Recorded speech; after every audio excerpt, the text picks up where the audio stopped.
Welcome back to the channel, guys. Today we are going to be going along together and working on some Christmas DIYs. As you can see behind me, I have my tree put up, but I don't have it decorated, and that's going to be a separate video. But I wanted to take you guys along with me as I do some DIYs today that I want to get done prior to decorating the tree and the rest of our house. If you watched my last video, you saw I picked up some oranges and popcorn and cranberries. We're going to be making some garland, and then we're also going to be doing a primitive style candle for the windows, all the windows on the front side of our house, and I really hope they turn out well. I'm excited to see what they look like. I'll link the blog post that I'm following direction wise below. The inspiration come from a girl that I found on Pinterest, and I have fallen in love with her blog. I think she also has a YouTube channel, so if I can find it, I will link it down below as well. And yeah, welcome. We're just going to do kind of a vlog style video today and take you guys along with me. So if you are new here, hi, I'm Haley. I run the blog Hannah Homemade, and I'd love to have you subscribe and stick around to be a part of this friend group, this community. And let's go ahead and get into the video. Get started with our DIY primitive candles. You saw me spray paint the bases of these. One thing I didn't know is this actually screws in and out, and that's where your batteries go. So I feel like you need to go ahead and put your batteries in first before we get started. This comes off, so I thought they went in this way, but they don't. They go in through the top, which is gonna pose a little bit of difficulty. So if you could find some where the batteries go in the bottom, that would be great, but we're working with what we have.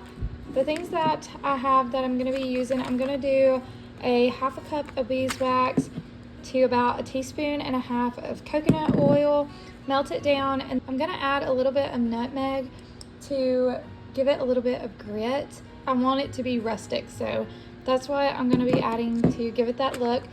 And then we will see how it goes. I'm going to use a paintbrush. These are some that I've used in previous projects, which is why they have some beeswax left over on them. We will see how this goes. I've melted this down, and this is what it's looking like.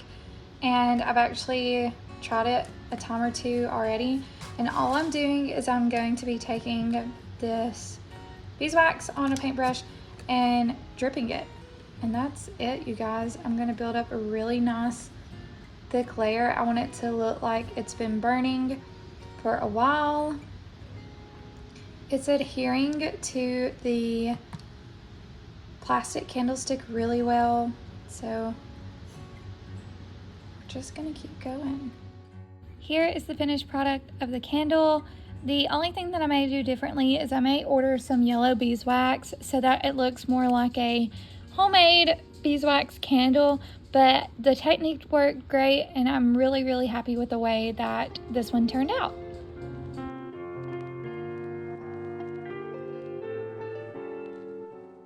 Up next, we're going to be making an orange slice garland, and what I did is I cut up quite a few oranges, as thin or as thick as you prefer. The thicker ones are going to take a lot longer to dry out.